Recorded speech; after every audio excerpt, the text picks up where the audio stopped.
Alright, I got the circuit board out. Copy that.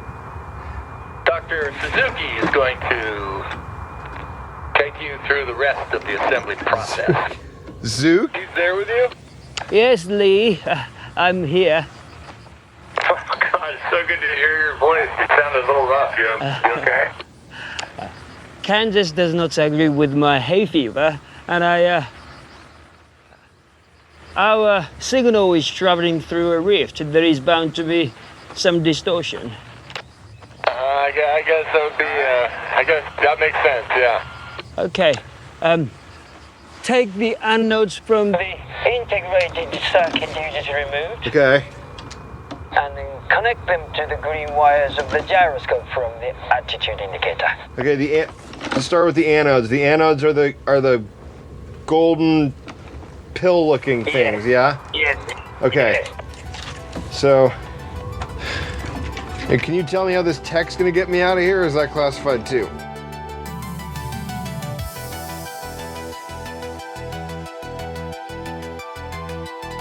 Hey, Kaiju fans and Podcastica listeners. Welcome back to the show. I'm Mark. And I'm Dimitri. And to let you know, this is a spoiler-full podcast of Monarch Season 2, found on Apple TV+. And this episode of the podcast, we're covering Episode 7, entitled String Theory. Shaw receives an impossible radio transmission. Kate and Keiko uncover an ancient link to Titan X. Isabel has a proposition for Kentaro. And it's so funny too, because we already said everybody spoiler full. There's a lot that happened drama wise within the human people within the episode. We don't get much kaiju activity fairly well. We do get some things that happen on Axis Monday with the past version of Lee Shaw during his first expedition into Axis Monday after Keiko's being missing. And led by, of all things, we get to see Billy Randa at a certain point. Anders Holm shows up at one point when Lee is starting his journey there, and they're all there, but it's kind of out of sequence of like when the events of Lee. Now, he went down there with a crew and he lost his crew over time. So Dimitri, I'm forgetting some of the characters. Did you catch the characters, or do you remember? No. All right, I didn't catch them either. Apparently the crew was so unimportant that they just mentioned them by name real quick, and somebody was gone. They don't even show them on film. It's like, I think the only time we do see them is in the vehicle when it's going down. that's it, and it's just a flashpoint. And I think on the outside of it, where one of the crew has already died from either the impact or something like that. Yeah, they were expelled from the vehicle at the time going down into Axis Monday, and Lee survives at this point. There are moments where we see moments where he is constantly, literally, like updating them, whether anybody's listening on the other end, saying, "Hey," and then it's my last day of rations.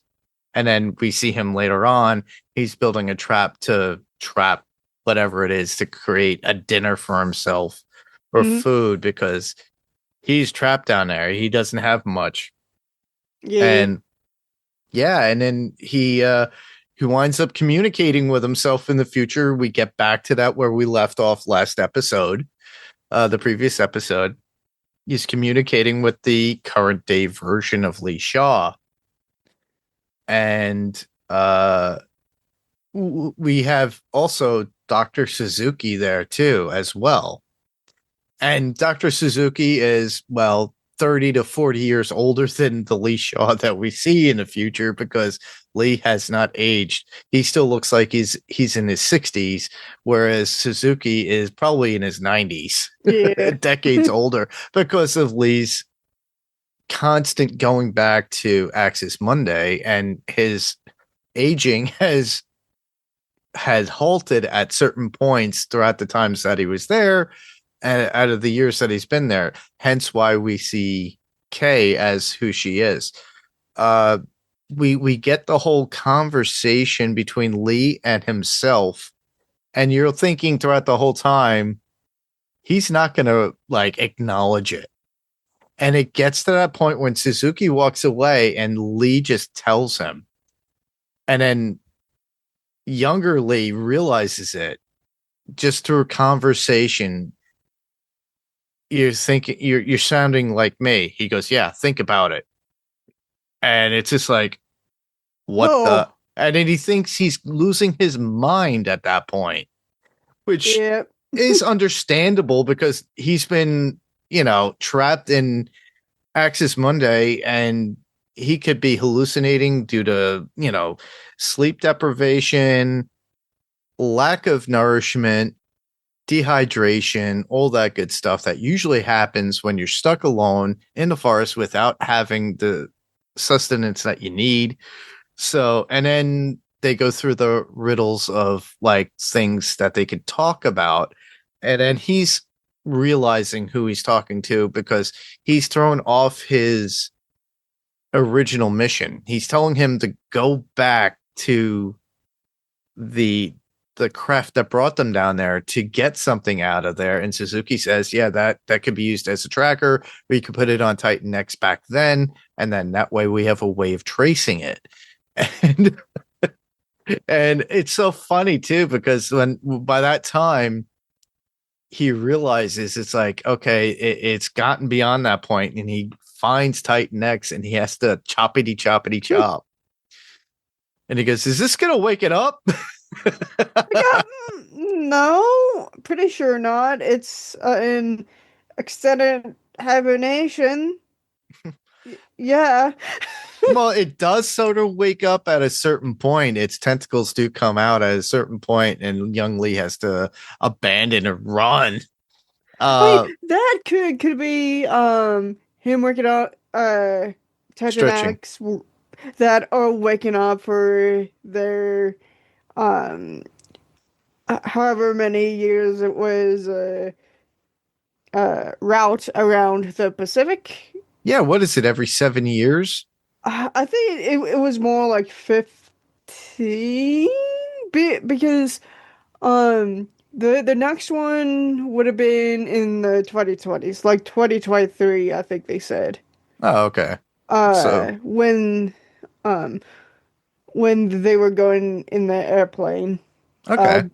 To the South American island, I think it was. Yeah, because it has a route that it generally does around the Earth, and just either it's like typical of like any animal. It has a certain path. Sharks have that, whales have that, dolphins have that. Yeah. It's the same, even though they're mammals. So that is probably what might have happened. Just coincidence that just so happened to wake up there to do her usual route. Mm-hmm. What if that's how he got home? Or we don't know, because at this point he's going to have to go back, and he's thinking that he could write it back. Yeah, the young Lee Shaw could write it back, and that's what older Lee was trying to tell him. You need that to get back at 2, and blah blah blah. Yeah. So it's like. Is it? So it's like, does Tadax always come out of Skull Island, or do they just or does she just pops up randomly, or what? We don't know how the points work. We don't know. Yeah, we don't know the pattern that when she starts her, like coming out of Axis Monday and then coming into the real world and then making her rounds and then coming back, going into hibernation like she does with that kind of cocoonized way of doing that with her little scarabs that she has around her to protect her. And for all we know, she could take one of the shafts of light up. One year, pops out of Skull Island, comes back, goes through the other shaft of light. Could end up somewhere in Asia. We don't know. We don't know exactly. Yeah, we don't know how those little light shaft portals work. Do they always? Does one always go to the same place? Or what we saw one. Where was it? Antarctica at one point, and then was it Antarctica or up past Alaska at a certain point? That when we got the ice demon that was up there, the ice. I think that might have been Antarctica. Wait, the Antarctic? No, the north. I think. Yeah, it was up north. I think so too, and that's where within the first season, everybody. So you're gonna have to go back and go watch a few episodes. Yeah. Say no, you got it wrong. It's over here. But the thing is, regardless, we have all these portal points throughout, and Billy has them marked out. They are marked out on a map. Apex has that, and they have that information. From my understanding, May might have a copy of that, as well as Monarch with Tim. So they should be able to find out where those portals are. And those are access points, as I like to call them. They're access points to Axis Monday, and then go into Hollow Earth and then come back up. Very much almost like the Flash Gordon series, where you would have different planets and you have these points of like going to different planets of all the places.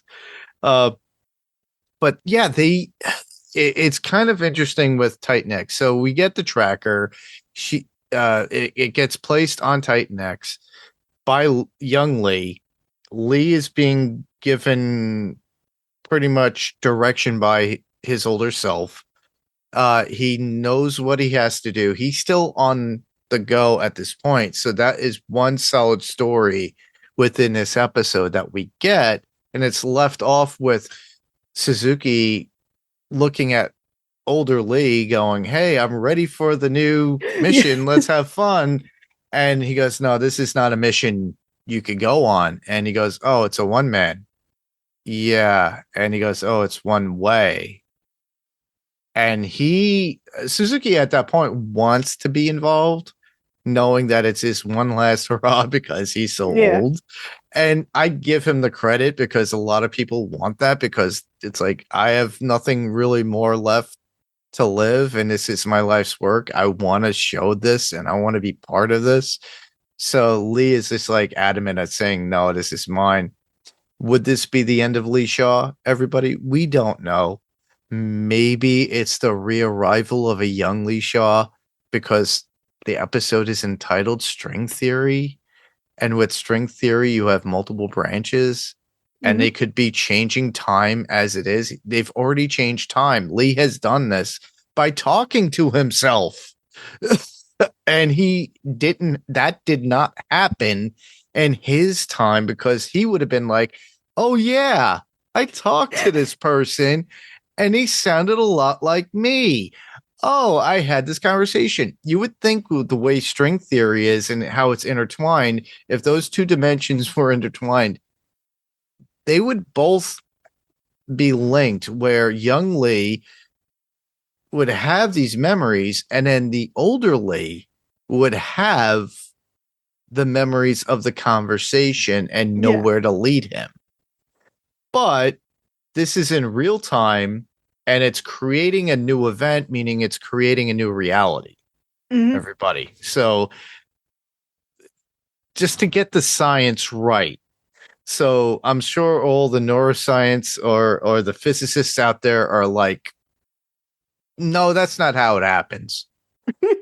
or we're going to correct you. Well, this is also fictitious writing, and it's based upon theoretical theory. Man, this entire thing makes me think of the comics of Boom's Power Rangers, because they have all this multiverse thing going on. It happens in everything. Marvel Comics has done that. DC has done that. Marvel has it with Secret Wars, with the most the Millennium version, everybody, not the 80s version, which I'm a very big, huge fan of. But with the new Secret Wars movies coming out from the MCU, expect the new Millennium version that came out, hosted by a slew of great writers like Dan Slott and everybody else. And and then you have multiple different versions of different characters from different times in that. Is it possible that we could get two different versions of Lee Shaw in the present day? Yes. Because guess what? We already took somebody at a time in this show from Axis Monday, and they're in the present, and that's Keiko. And then that's where we're going to lead into now with our conversation, because we got Keiko and we got Kate on their own mission.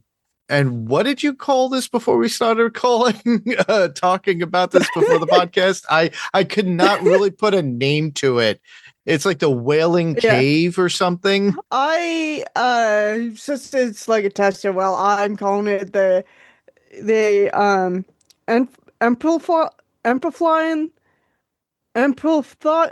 amplifying. Yes, amplifying singing well. Yeah, it would be screaming well in a sense, because that's what the women apparently were doing down there. But it was their reaction to everything, that the reverberation of Titan X and their and how they were running around during that time, and it just was amplified within those caverns. And Kay has a moment with her own granddaughter, and I still bring this up. It's so funny. The fact that they don't really acknowledge the fact that Kay is her grandmother and she's the granddaughter. They don't say grandma, granddaughter, or whatever. But it's one of those, it's kind of like interpretive, like, okay, we already know. But it's out of respect out of one another. And you could tell that Keiko cares for Kate as family, and the same thing with Kate with Keiko. So they go on this journey to follow this thing that Billy had written in his notes about these caves. And it was in response to Titan X, and they wanted to explore it a little bit more. Maybe it gives them more information about Titan X. So they go.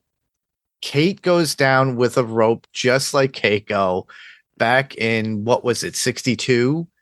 At the time when we lost her, or was it 56? 57, 58, I think. Okay, all right, yeah, I knew it was between the 55 and 62. It's just that the fact that she sees and she has that fear. I don't want to lose her. And then the rope does exactly what happened, but she's still in touch with Kate, and she goes, "Oh, I see a light. I can see something." And then she goes, and then Kate, with, as we talk about it, her powers of sense, understands what the wailing was, and the fact that it was in a response to Titan X, but it was so overwhelming to the women that were feeling this that, oh, it's not that at all. It's just like, oh, it's feeling for Titan X at a point where it was struggling or doing whatever, and it's rounds. So they know and understand that. And during this time, it's Lee and young Lee dealing with their situation. And then, she gets out, everybody. She's safe. Spoilers. Yeah, she's safe. They're good. They got some information and they're able to get out of there, which is good because, it was said no entry.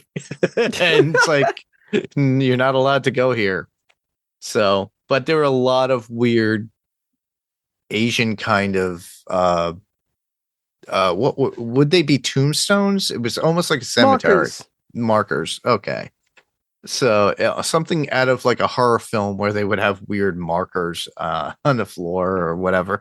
And a lot of the symbols are there. If you could decipher a lot of those symbols and let us know what they are, because I'm pretty sure they're more attached to other Titans, not just Titan X.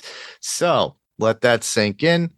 Let's think about this a little bit, because honestly, we're getting more seasons out of this show, and I wouldn't be surprised if they have to go back to this in response to Titan X. So we get all that whole interaction between Kate and Kay. During that time, she's fine. They get more information. They're able to get out. We get the flashback of Billy and Lee actually talking to Hiroshi before he leaves. So that was kind of key and clued into as well. So showing that he made a mark in their life. And there was a conversation between Billy and Lee themselves regarding the first drop into Axis Monday. So it kind of clues into like, this family is tight. This is regardless of the situation. Unfortunately, Billy doesn't realize this until Lee is gone. Mm-hmm. At that point, years later, and that's when he leaves Hiroshi with, Kay's parents, which would be Billy's, Billy's in-laws, I should say, and Kay's parents, and Hiroshi's grandparents from that side. That's why his accent was different. Mm-hmm. Not to clarify everything, everybody, but at least it updates anybody else who's just jumped in and started in binge watching the whole show. Oh yeah. All right. Then we get something from May and Tim on the boat. Oh yeah. Because do you want to take on that? Because what little information I remember from it and what I have notated here could be completely different from what I got out of it. Yeah. So pretty much May went to visit Kentaro, then leaves, gets picked up by two Monarch suited guys, gets taken to the boat outpost, and Tim was also a little bit ticked off, which is, she kind of went sort of AWOL. Yeah. A little bit. Even though she was still doing her job, still going a little bit AWOL. She was still acting as double agent. It's just that she wasn't checking in with Tim. Yeah. And Tim took that as an offense because of the situation that had erupted, because she was distracted at that time getting everybody out from the last episode, or what was it, 2 episodes ago, I guess. Yeah. With the weird Axis Monday monsters, as we said at the Jurassic Park moments from the breakout. And then they saw researching the piece of X that they have on hand, and then Tim reveals that it's Brenda's report had no mention of May at all. Yes. Not even an inkling that there was another person there. Yes, meaning that she was hidden from the documentation regarding it, and he feels that she's being elusive at this point, and she's not playing ball with them. Yeah, I think even May did know that Brenda had done that. Yes, she was shocked, like, why did she do that? And like, I don't know. Yeah, it's exactly it. It's like, and Brenda, you're saying Brenda, right? Mm-hmm. Okay, let's. let's go back and talk about who Brenda Holland is. So Brenda Holland is the leader of Apex that hired her initially. Yeah. Well, leader of a section of Apex. Correct. Yeah. So it's one of those, it's like, oh, okay, she's doing something sneaky in this. And it's Brenda, not May. And May's trying to be full in front of Tim. So this like interaction at this point, where they're having this kind of Pacific Rim kind of moment with this flesh of a Titan from Titan X, thinking that they could get all this information out of it. So, I'm referencing another kaiju film, everybody. But if you watch Pacific Rim, you'll remember it's like, oh, we have a portion of the kaiju's brain and stuff like that, which happens to happen too in one of our Godzilla movies and from Legendary as well. But the thing is that, I what was his name? Hannibal Chang? I don't think Chow. Brenda Chow. I don't think I don't think Brenda's being a Hannibal Chow at this point. I think she's just trying to move along to get what she needs. Yeah. And not put May in a bad position, but also have a way to control May at a certain point. Yeah. So it's kind of like, this is the typical human manipulation and story plot techniques that Toho always had. Oh yeah. And then now Legendaries is implementing, and they're learning from history of Toho. Also, I think Brenda does have genuine care for May. Yes. It's just that her job goes above May's pay scale. Yeah. Sure. And so she's not above manipulating May to try and get her on her side. Yeah. Yeah. And then, you already mentioned that May winds up going to visit Kintaro before he goes to Thailand, and Kintaro doesn't even tell her that he's going with Isabel, who he met at a bar and who's a rich kid, and she wants to do the right thing for Titans to live forward, which is the same structure as what Monarch wants to do, but he knows that May is working with Apex at this point as like a double agent. And I think even May kind of points it out. It's like, well, we have history. But the thing is, it's that typical, he doesn't trust her that much with giving her the full story because he doesn't know how far he could throw her, as far as he could throw her to trust her, And he doesn't know. He doesn't trust her on her reaction. Because technically, Isabella, while not in Apex, that as of right now, as we know of, at least, she still has connection to Apex. So she won't know if Isabel is being truthful or if she's being manipulative against Kintaro and trying to get him unknowingly looking for Apex. And yeah. All right, that's a majority of the episode and a lot of the stories within it. We do have to address the elephant in the room, which I kind of brought up early on when we started covering this, and that would be Lee Shaw's scar, and that's older Lee Shaw's scar.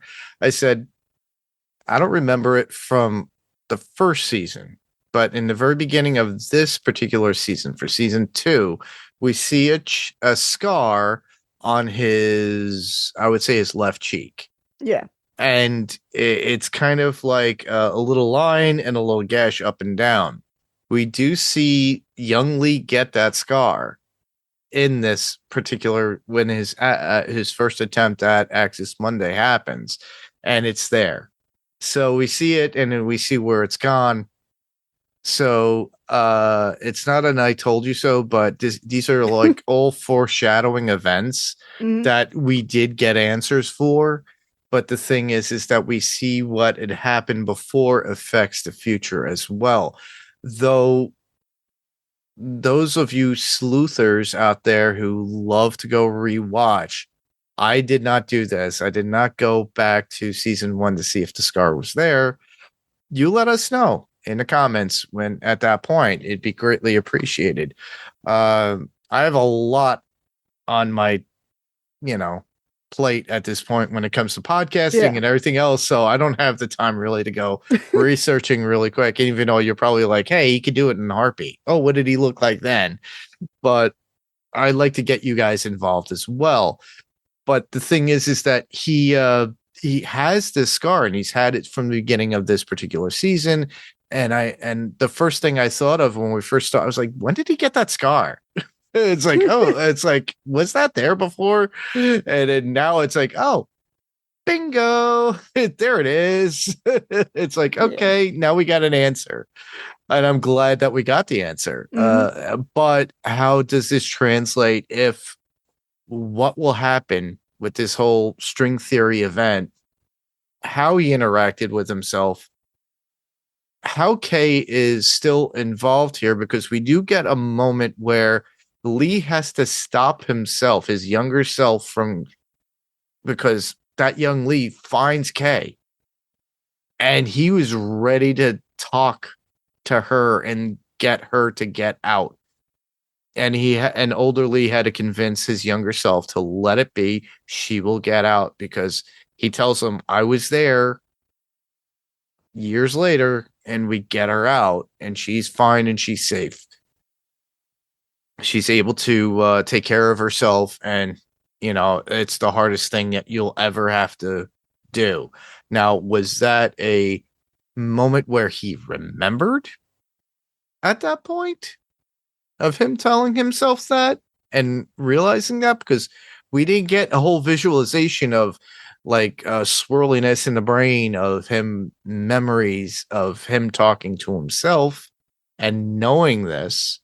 Or is this just something that is casual at this point and it's utilized to make the story go further?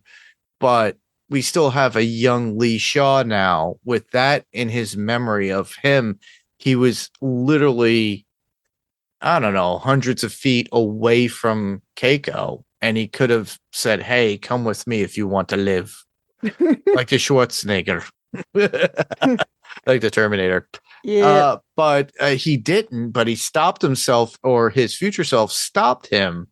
But we don't have any positive information that he knew this ahead of time and he spoke to himself, because we don't get that recall event where he knows that that's what he told himself, and then he had to live with that for decades. Because as what we know of Lee Shaw, that was the first time he went into Axis Monday. Yep. But he's also gone in several other times, which changed his age. Now, will Lee Shaw get older because he didn't go back? Or does Lee Shaw younger go back and then kind of manipulate the situation and does meet up with Kay and then alter the time realm and alter this whole string theory and creating an alternate timeline? That is where string theory becomes a problem, everybody. And especially in fictitious works. So, because as we all know, with Back to the Future, you change a timeline, it branches off to make a new one. Well, in this case, it did, because young Lee is aware of the future and has spoken to himself and knows certain things. That changes a lot. And even Suzuki had that look on his face like, you did not talk to yourself and tell him that you. Yeah, he did. He did. So, we won't know the outcome until the end of the season. Right now, we're at episode 7. We got 3 more episodes, ladies and gentlemen. And this is going to be interesting when we get to that point. keep that in mind. But that's all I got. I don't even have any quotes from this particular episode. Same. All right, cool. Do you have any other notes that we didn't talk about or No, I think come upon? I think we hit every one of them. Well, the only thing we didn't talk about were Lee's interaction with some of the creatures that were in. There was one that, as he was being hunted by one, another animal was up from the sky, swooping down and dropped something on it that stuns it. That might have been the Ion Dragon. Yeah, and it stuns one of the crawlers that are on there, and it grabs it. It stuns it with a gelatin or something, and then grabs it and swoops off. Yeah, it's wild. Yeah, it was like a giant centipede that, and honestly, probably ate his other crewmen. Because that is a possibility. Because he did say that most of his team died becoming centipede chow. Yes. And it's probably what it is, because a majority of the creatures were not tallied to find out what they were from that realm. We only saw a clue based upon when they went into Apex and they released a bunch of them. And Kintaro saying, "Oh, no, not that one." And then Hiroshi and him had to go from one to the other to the other. There's a lot more in Axis Monday that we don't know that they pulled out. I think those are from Skull Island, actually. But they could have crawled out of Axis Monday. True, especially the oh god, not that one. Yeah, exactly. That one, yes. The Gallimimus looking things. Yeah. That one, I think those are native to Skull Island, I want to say. Okay, spiky sauruses. Okay. Yes. As I called them, because they had all spikes on them. Yep. I have my own little term for them. I don't care what you call them in the show. I have my own little term. I don't remember what they're called in the show. Yeah. I still want to, we've gotten it through Kong Skull Island itself. We had the big spiders that look like Spiegula and jumping down from the trees and then grabbing people with the webbing and stuff like that. Yep. There's so much more on Skull Island that we don't know. I want to see it all. Yeah, exactly. In live action. Yeah, well, they have these Jurassic Park games where you could create your own Jurassic World and then have all the animals interact. Hey, good game. Yeah, hey, Apple TV Plus, jump into the gaming console world or even the gaming world and just give us something from Skull Island just for fun. You could throw Kong and Godzilla there if you want every once in a while, or just give us maybe a few weird, strange characters, and then we could play with them ourselves. You could make lots of money. So you could actually capitalize on this. So make your own Skull Island today. Exactly. And you could give me credit for the idea. How's that? Contact Mark Kirkman. Anyhow. So yeah, those are a few drops and thoughts that I had about the episode that weren't really notes. They were just side notes and just off the top of my head. I just like the idea of seeing more of these creatures, more of Axis Monday, more of Kong Skull Island, more of the creatures. We are looking forward to more stuff as we record this on Monday, April 13th. We are told that the next day, on Tuesday the 14th, guess what will be dropped? Godzilla -0 trailer from CinemaCon. Yes. So which I'm surprised because I think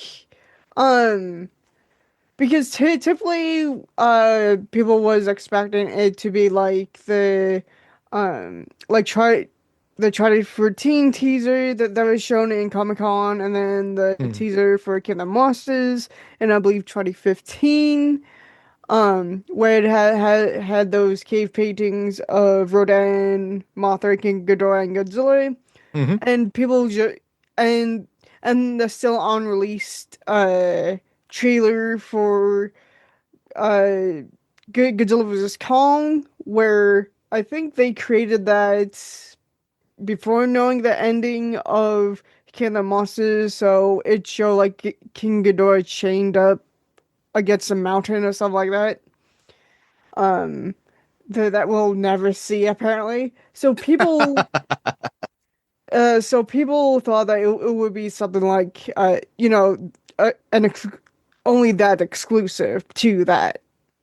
I highly think that they wouldn't want it exclusive. Yeah, If they're gonna go public, probably within the next, I would say between 1 month to 3 months.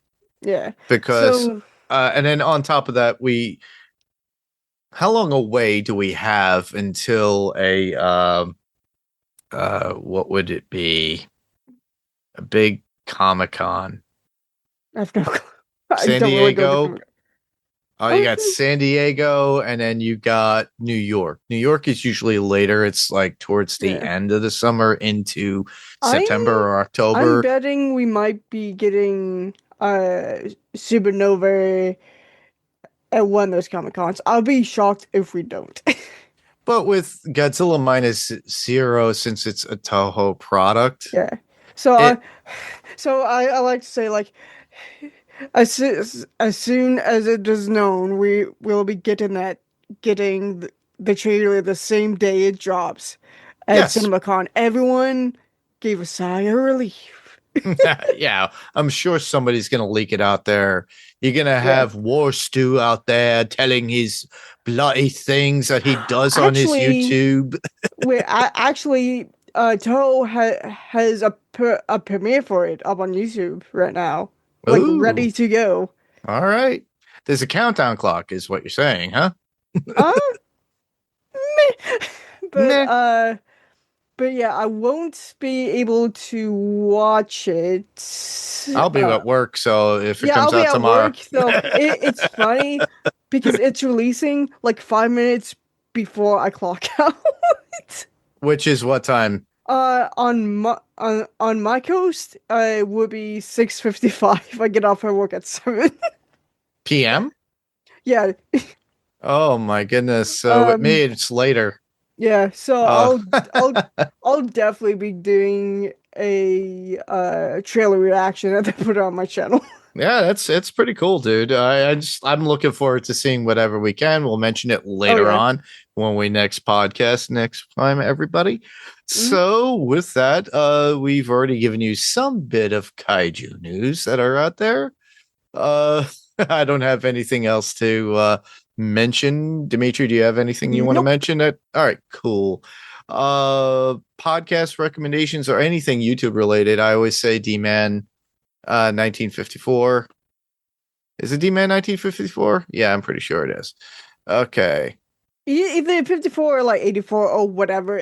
Or whatever. He changes it because of YouTube strikes and everything else. So D-Man 1954 or D-Man 1984 because he's been having some issues here and there, but we totally support him. Highly, check him. We recommend him. You got War Stew, as I mentioned just before, and I love him because he does cover a lot of kaiju stuff here and there, especially Legendary. I love his accent too. Everybody, I wasn't me making fun of him in any way. Also, because I'm a huge Marvel nerd and everything else, not only do I do Panels to Pixels, but I do Panels to Pixels podcast. Check out Josh from Panels to Pixels on his YouTube. It's called just straight Panels to Pixels. He just got a Spider-Man, the Tobey Maguire Spider-Man masks are a different company. I'm forgetting the name, but he did a whole video regarding it. Check it out. Check out that video and just search regular Panels to Pixels. You'll see him. He's prettier looking than I am, and he has a really cool accent. He's from England. He spent, it was a little over like $180 American to get the Tobey Maguire mask made, but he's just getting it just for like just having it. Yeah. It's the original from the first Spider-Man Tobey Maguire, so check that out. Give Josh some love, subscribe, like, and just tell him Mark told you from Panels to Pixels podcast. So, all right. Other than that, that's the only thing I could probably recommend, along with all the other Podcastica podcasts that are out there. We'll get into that when we do where to send feedback and support Podcastica. Dimitri, do you have anything that you would suggest other than your own? Is there another Yes. podcast or YouTube? So one of the podcasts that I've been recently getting into is, one that I guess you could call it a podcast. Mhm. Is what I've been a part of, like past episode, and that recently celebrated their 100th episode is Talking Tremors, hosted by Levi. It is fun. Yes. It is a live show. She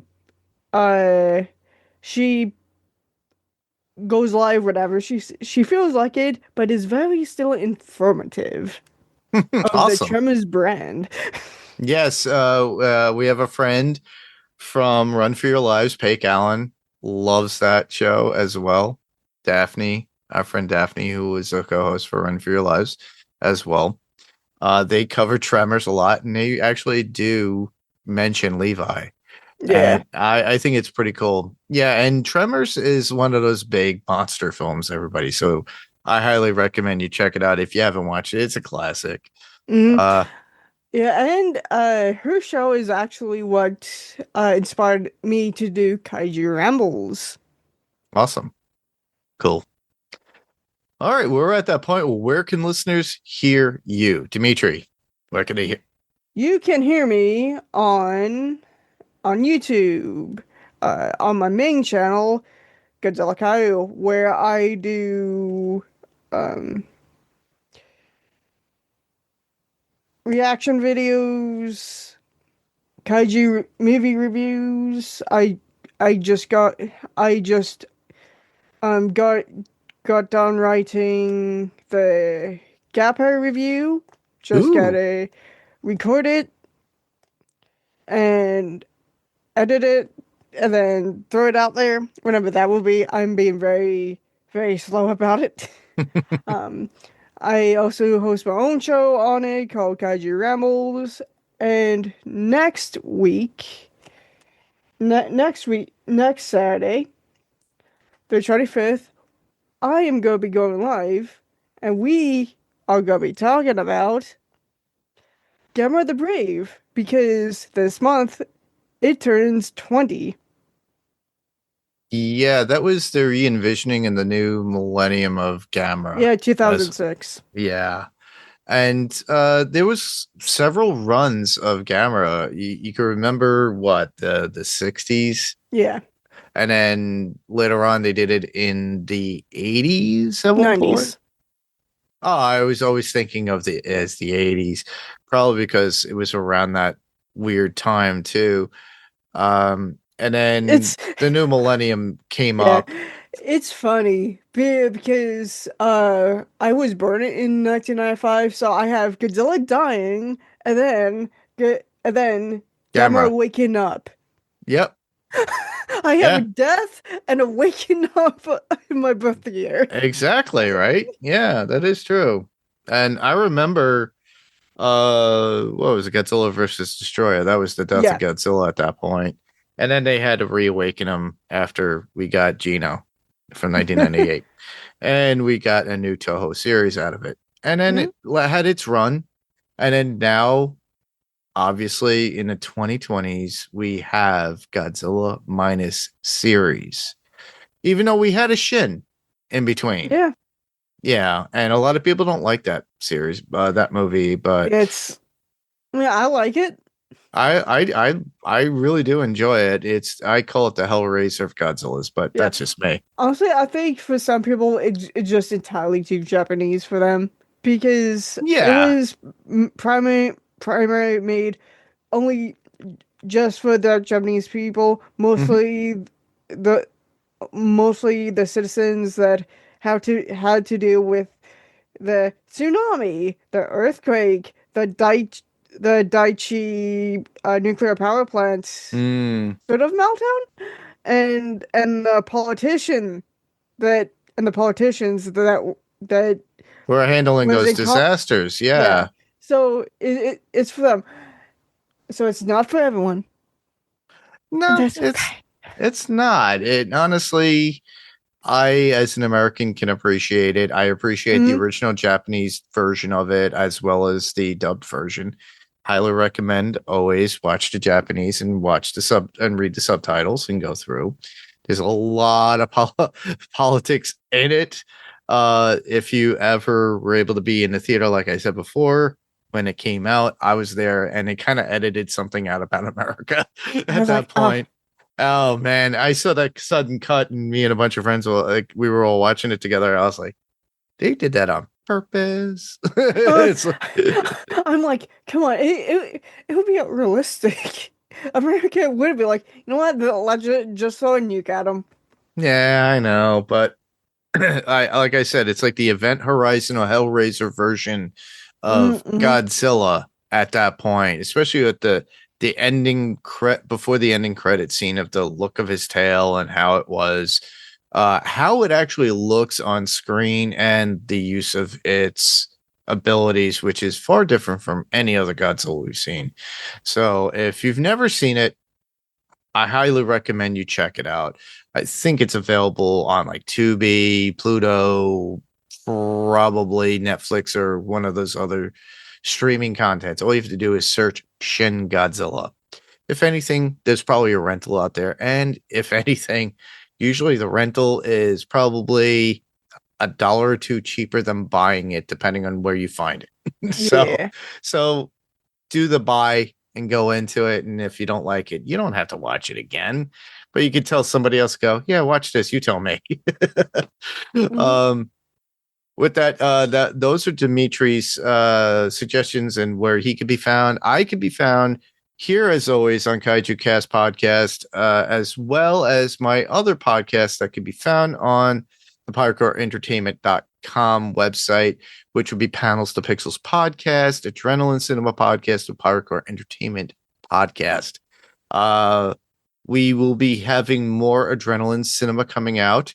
Through Adrenaline Cinema, we will come back with the Fangcast as we cover, yes, the interview with the Vampire Saga, where it is now going to be Vampire Lestat focused from AMC Plus. So check that out when we bring that up, when it does come around again. The Vampcast has something out already right now that you could go back to if you didn't watch the Telemasca and have an interest in their thoughts. Sammy and Laura do that with an episode we put out a couple of weeks ago. And then eventually you'll get to see, or I can't say see, hear myself and Frank Rodriguez, one of the talents that I had and have had on the shows that we've done from Fantasy Picks Movie Edition. And we're going to be covering The Wraith from 1986 that had Charlie Sheen in it. And we're going to be covering that fairly soon, getting that out to you so that way you can have something to listen to from Adrenaline, as well as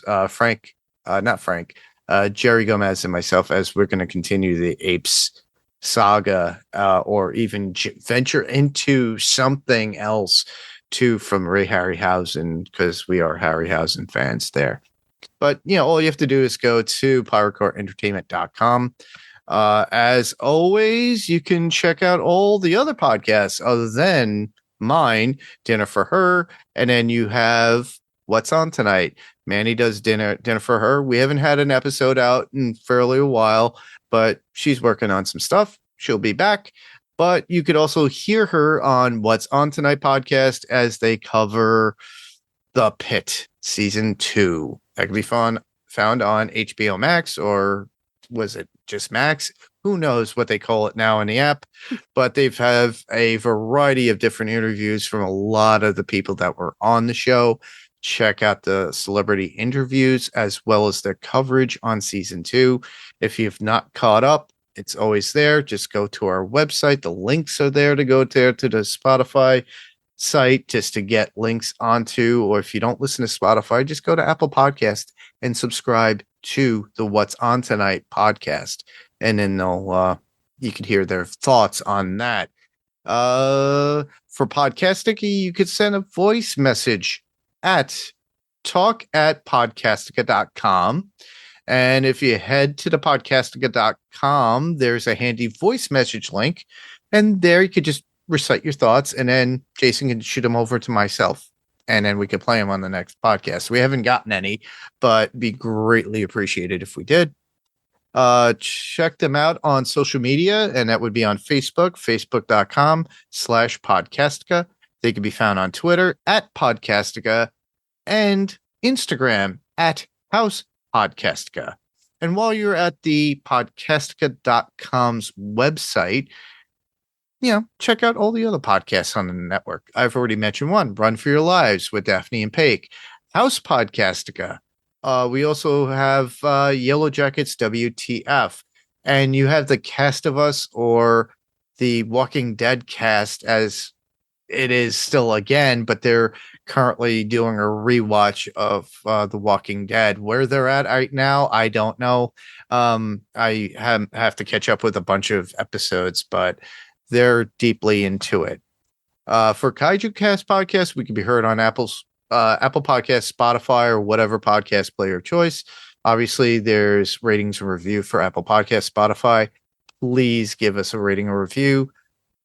Put your thoughts into it, and then give us the 5-star rating if you really do like what we have. Word of mouth always gets us noticed, so please tell a friend. If they're all into Godzilla or Monarch or anything like that, please let them know that we're covering this. And maybe they could listen and tell a friend, and they'll tell a friend, and they'll tell a friend. Check out the website, as I had mentioned before, piratecoreentertainment.com.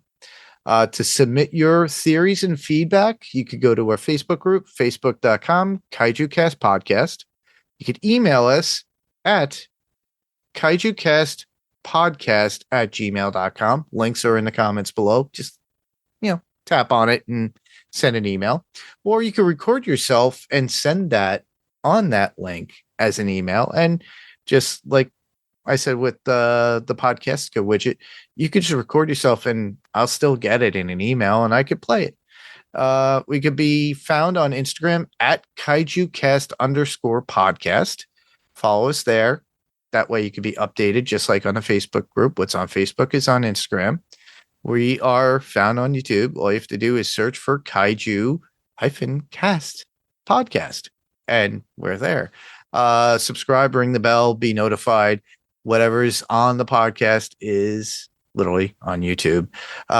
Eventually we'll do video, and then we'll have a little bit more fun with that. And then that's about it for how you could send any sort of feedback. So with next week, we'll be covering Monarch Season 2, Episode 8, Separate Ways. And guess what?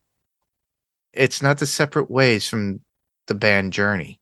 So if they do play the song, I will be very happy about that. The synopsis is: Titan X makes landfall in Australia, where Shaw lures Godzilla into a showdown. Isabel uses the battle as a distraction for a secret operation. Awesome. So we are definitely going to get a visit from the Big G. How long? We do not know. But we've been anticipating this for a while now, everybody. It's been a while since we got the Big G. So I'm looking forward to it. That episode comes out April 17th. So check that out. It'll be on Apple TV Plus. So wherever you get your Apple TV Plus programming, check it out. Let us know. So that's about it for this particular podcast. I just want to thank everyone for listening. I'm Mark. And I'm Dimitri. Don't get stomped on, everybody. Bye-bye. Bye.